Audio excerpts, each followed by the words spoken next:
Fala, gurizada, tranquilo? Eu sou o Guto Benner do Onde Tiver o Grêmio, endereço do blog, as informações do canal estão sempre nos cantos de cima do vídeo. Lá no final, se tu gostou, deixa o like, faz a inscrição no canal, compartilha o vídeo com quem tu quiser. Vamos lá. Vamos ainda falar sobre o jogo de ontem, que essa semana tem Sul-Americana, então segunda, terça, quarta, a gente vai falar de Sul-Americana, tá? Inclusive fazendo aquele vídeo do grupo e tal, que eu tinha prometido, tá?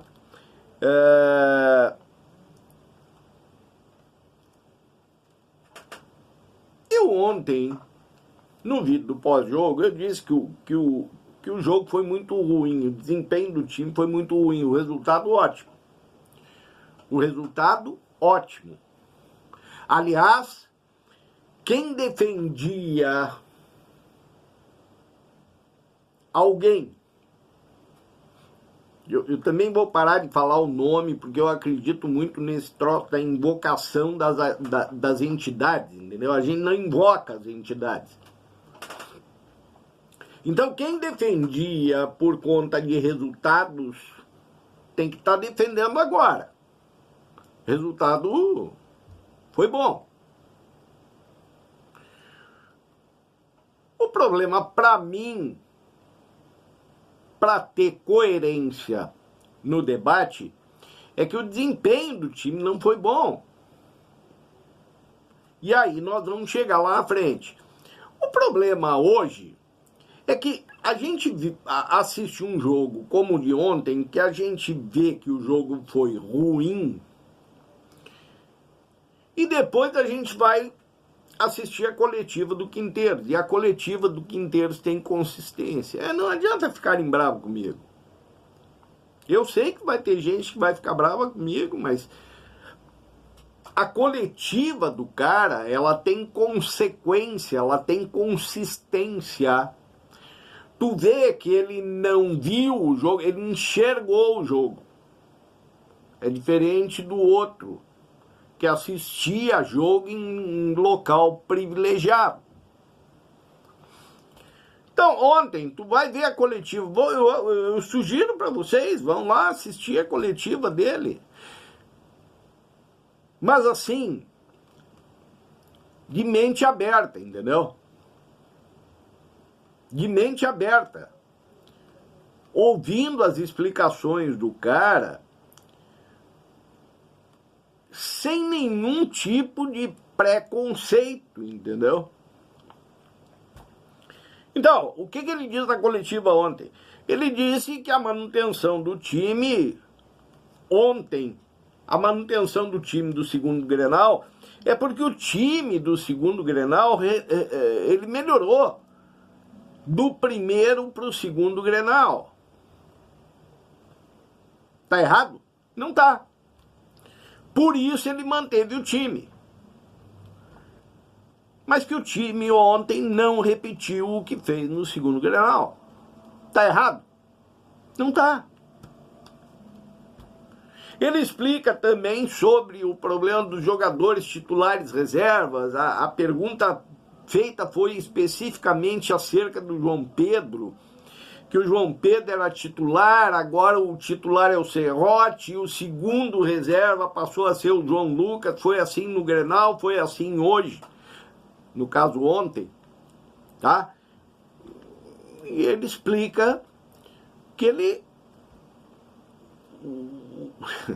E aí é aquela coisa que eu digo, é ver a consistência da coisa, entendeu? Ele explica que o João Pedro é muito bom ofensivamente, mas que a preocupação dele no momento é melhorar o time defensivamente. E depois que tiver ajustado, passar a melhorar ofensivamente. Podemos até discordar, mas tem consequência. Tem sentido o que ele fala. Aí depois tem uma pergunta, que são aquelas perguntas que são sofismas, entendeu? Então, a pergunta do repórter é que, ou seja, ele já afirma, ele não pergunta, ele afirma que o sistema defensivo tem falhado bastante e que o Volpi vem salvando sempre. Não é verdade. O sistema defensivo tem falhado, mas o Volpi não vem salvando sempre. Ontem, sim. Ontem fez um partidaço. Mas não vem salvando sempre. Não salvou no Grenal, né? Não é má vontade com o Volpi. É a realidade.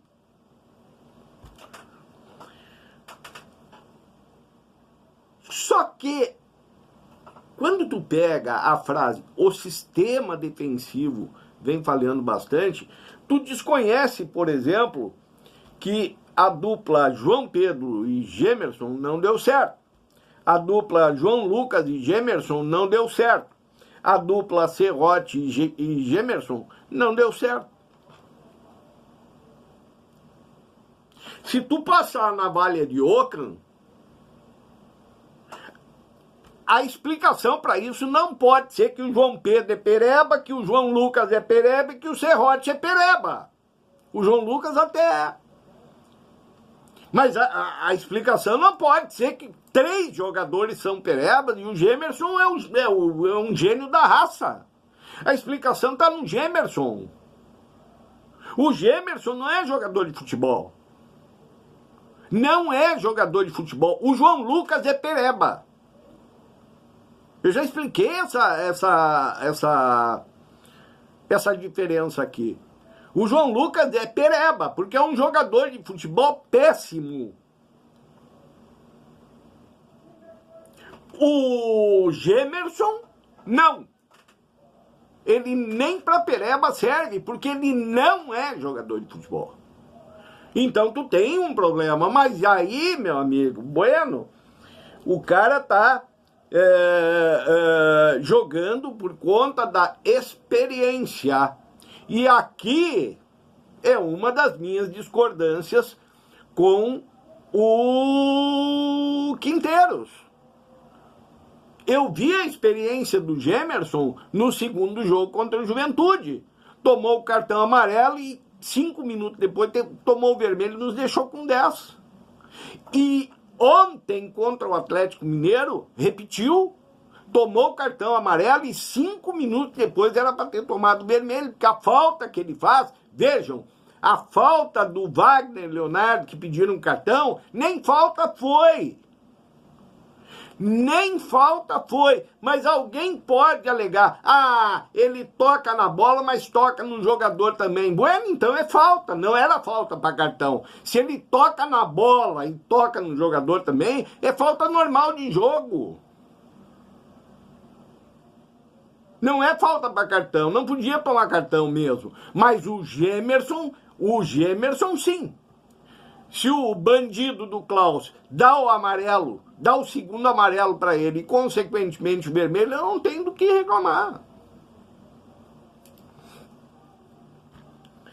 E o meu problema central é a insistência no 4-3-3, que ao final da coletiva ele usa o gol do Edenilson para provar que o sistema está correto, porque ele responde a uma pergunta dizendo que o Edenilson chegou como interior e fez gol.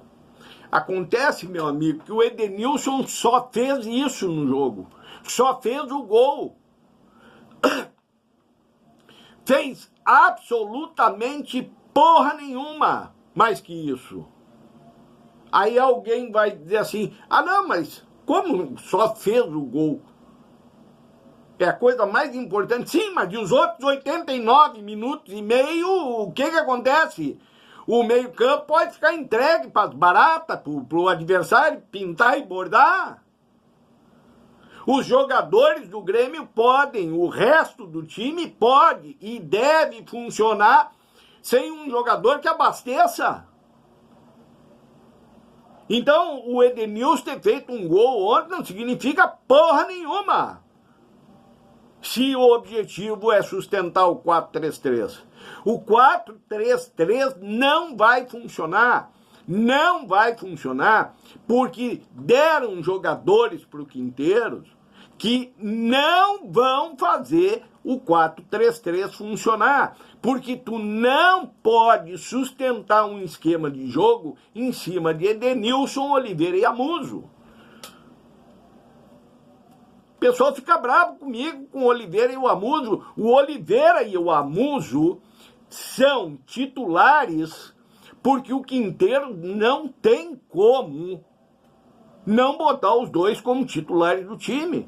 Afinal de contas, o Oliveira não é a contratação mais cara da história do Grêmio? Isso é um absurdo por si só, mas é real. E tanto não adianta, de novo, não adianta ficar bravo comigo. Tanto o Oliveira quanto o Amuso não jogam o que o Aravena joga com a perna quebrada. E o Aravena não é um craque internacional. O Aravena é um jogador comunzinho. É um bom jogador. Mas não é um jogador também para tu montar um esquema para ele jogar. E o Oliveira e o Amuso são piores que ele. Então não vai funcionar. Não vai funcionar porque tu não tem os jogadores para fazer isso funcionar. O melhor para nós hoje, pelas características dos jogadores, seria fazer um 4-4-2, eu já falei sobre isso, fazer um 4-4-2, montando um losango no meio-campo. A ponta de cima do losango tem que ser feita pelo Cristaldo ou pelo Monsalve, e lá na frente tem que ter o Bright White e o Arezzo. E pelas características dos jogadores, pelos jogadores que nós temos, a melhor coisa para fazer hoje seria isso. E essa é a minha grande discordância em relação ao Quinteiros. Só que eu discordo do Quinteiros dizendo o que eu penso que ele devia fazer. Mas ontem, inclusive, numa discussão lá no Zat do canal, o meu amigão Osmar disse uma coisa lá, estava tendo uma discussão e ele disse uma coisa que me levou a pensar. Ele respondeu dizendo que talvez o Quinteiro saiba o que está fazendo, a gente que não está vendo. Porque eu continuo dizendo, tem movimentos no time que tu vê que é mão de técnico. Tem bola que os volantes pegam e tocam no ponteiro imediatamente, e isso é repetido durante o jogo. Então tu vê que é coisa que está sendo trabalhada. O problema é que quando chega no ponteiro, o ponteiro é o Oliveira. Quando chega no ponteiro, o ponteiro é o Amuso. Até essas bestas dominarem a bola, porque nem para dominar a bola servem, já chegou 3 em volta. Não funciona, não vai para frente. Não adianta ficar bravo comigo. Não adianta ficar bravo comigo. A gente tem que olhar o troço e enxergar o que está acontecendo. Vai dar certo? Não sei. Não sei. Mas talvez quando acontecer com o Oliveira e com o Amuso, o que aconteceu com o Pavon. O Pavon precisou de meia dúzia, 10 jogos para chegarem à conclusão que era um pereba. A torcida do Grêmio ainda está muito apaixonada pelo Oliveira e pelo Amuso. E aí não dá para tirar do time essas duas nabas. Meu amigo, não adianta ficar bravo. É a real. Um abraço para vocês, gurizada.